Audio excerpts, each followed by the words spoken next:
আচ্ছা, তোমাকে যে আমি এক্সেল শিটটা দিয়েছি অলরেডি, সেটা দিয়ে আমি ইম্পোর্ট ফাংশনালিটি দেখাচ্ছি। সেখানে কয়েকটা রুলস আছে। তুমি ওই এক্সেল শিটটার মধ্যে যেমন আইডেন্টিটি নাম্বারটা আছে সেটাকে ডুপ্লিকেট দিতে পারবে না। মানে একই নাম্বার দুটো কাস্টমারের জন্য দিতে পারবে না, নাহলে কিন্তু ইম্পোর্টে কিন্তু প্রবলেম দেখা দেবে। ঠিক আছে, তো যদি তোমার ওগুলো জানা না থাকে তাহলে একটা জাস্ট অন্য নাম্বার দিয়ে দিও, বাট সেম আইডেন্টিটি নাম্বার দিলে কিন্তু প্রবলেম হয়ে যাবে। ওকে, আচ্ছা এই মুহূর্তে তোমাকে দেখাচ্ছি। দেখো, স্টকে আমার কিচ্ছু নেই, গ্রুপ আমার এমটি, কোনো গ্রুপের মধ্যেও কিছু নেই। কাস্টমারে যদি যাই, কাস্টমারেও কিছু দেখাচ্ছে না, যেটা হচ্ছে বড় আর বলো। প্রোগ্রাম ব্যালেন্স শিটও টোটালি এমটি। ওকে, আমি এই মুহূর্তে ইম্পোর্ট এক্সেল ইম্পোর্ট ফাংশন এটা করেছি স্টক ম্যানেজারের জন্য এবং হচ্ছে প্রোগ্রাম ব্যালেন্স শিটের জন্য। তো প্রোগ্রাম ব্যালেন্স শিটটাই তোমাকে আগে দেখিয়ে দিই। এই প্রথম যে আইকনটা আছে সেটাই হচ্ছে তোমার তোমার হচ্ছে ইম্পোর্ট এক্সেল। ওকে, দেখো ইম্পোর্ট প্রোডাক্ট দেখাচ্ছে।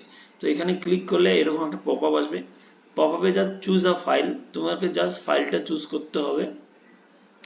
সেটা জাস্ট এক্সেল ফাইলটা চুজ করতে হবে।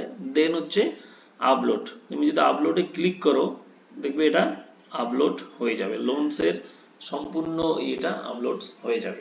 দেখবে জাস্ট লোড হচ্ছে। দেখো এতগুলো লোন চলে আসলো। সো আমি একসঙ্গে 29টা লোন জাস্ট আপলোড করলাম। এটা হচ্ছে আমার লোকাল সিস্টেমে, এটা তোমার ওয়েবসাইটে এই মুহূর্তে দেখাবে না। আমি ওখানে আপলোড করতেছি না, আমি জাস্ট টেস্টিং এর জন্য আপলোড করতেছি।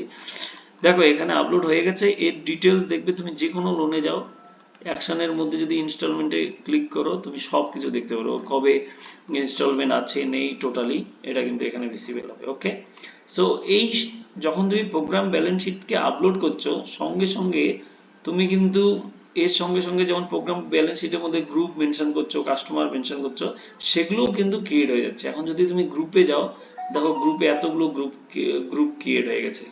এই বাড়িগুলো একটা গ্রুপ ছিল মনে হয়, মাছপাড়া, বকরি বাড়ি, এগুলো দেখো ক্রিয়েট হয়ে গেছে। ওকে, তার সঙ্গে সঙ্গে কোন কোন কাস্টমার ওই গ্রুপের আন্ডারে সেগুলোও কিন্তু ক্রিয়েট হয়ে গেছে।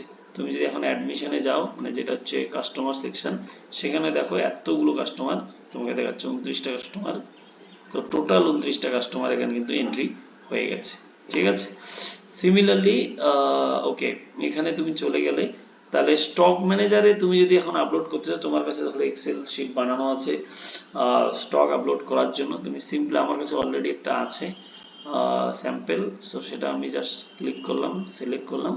দেখো এটাও জাস্ট এখানে আপলোডেড হয়ে গেল। ঠিক আছে, এখন তুমি ড্যাশবোর্ডে যদি যাও, দেখবে তোমার কাউন্টগুলো সবগুলো আপডেটেড হয়ে যাবে। টোটাল অ্যাক্টিভ লোনস এত দেখাচ্ছে, আউটস্ট্যান্ডিং এত, ওভারডিউ, কারণ ওভারডিউ এখানে এই মুহূর্তে দেখাবে না, কারণ তুমি যতগুলো ফাইল আপলোড করতেছো তার জন্য লোন স্টার্ট ডেটটা, মানে ইনস্টলমেন্ট স্টার্ট ডেটটা যেন ফিউচারে হয়। কারণ যতগুলো অলরেডি তুমি কালেক্ট করেছো সেটাকে প্রি সিলেক্টেড কালেকশন বলে তুমি ওটাকে কনসিডার করতে হবে তোমাকে।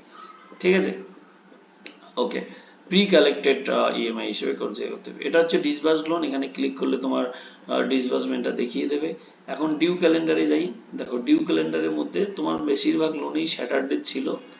ওকে, সরি, থার্সডে ওয়েডনেসডে, মানে ডেটগুলো আমি বা র্যান্ডম ডেট দিয়ে দিয়েছি, ওই জন্য তোমাকে দেখো ওয়েডনেসডেতে দেখাচ্ছে, থার্সডেতেও দেখাচ্ছে এতগুলো লোন। যদি আমি নেক্সট মাসে যাই, তাহলে হচ্ছে তোমার এখানে দেখো এই ডেটগুলোতে তোমার অলরেডি কোন ডেটে কার কার লোন আছে সেটা এখানে দেখিয়ে দিচ্ছে। টুডে কোনো ডেট নেই, আজকে টুডেস কালেকশনে কোনো ডেট নেই, ওই জন্য এটা টোটালি ব্ল্যাঙ্ক দেখাচ্ছে পেজটাতেও। ঠিক আছে, সো এইভাবে তোমরা এটাই করতে পারবে। ওকে, চলো।